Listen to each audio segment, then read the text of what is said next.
This week's Haftarah deals with a struggle for succession.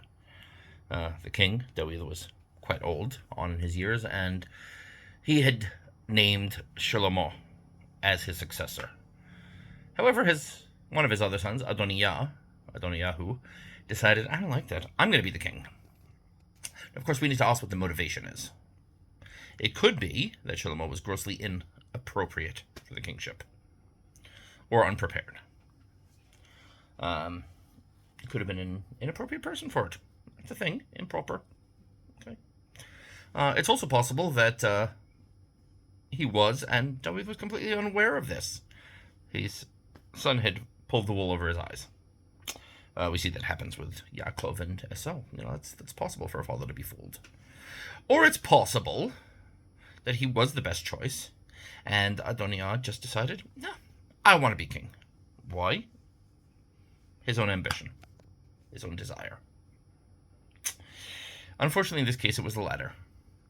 He was not a proper, upstanding individual. He acquiesced. He didn't start an outright rebellion. He tried to have himself declared king. It wasn't a rebellion that needed to be put down, per se. His father, the current king, insisted, nope, this is my successor, and it went away quietly. But he tried. He wasn't the right person for the job. Everybody has different talents, and that's fine.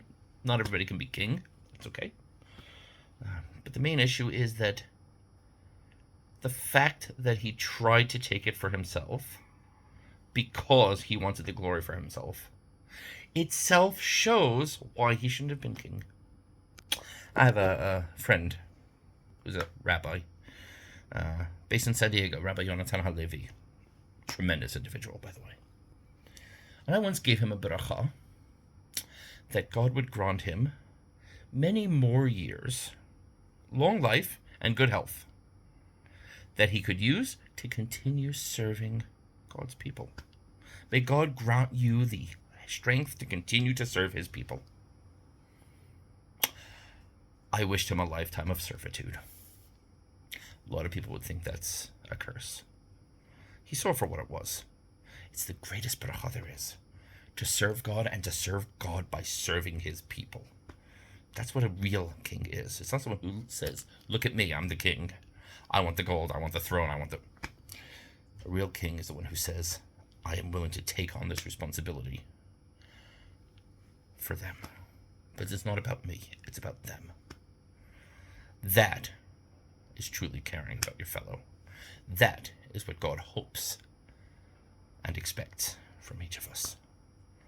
Think what you can do to make the world a better place for others. That is the true service of God. Shabbat Shalom.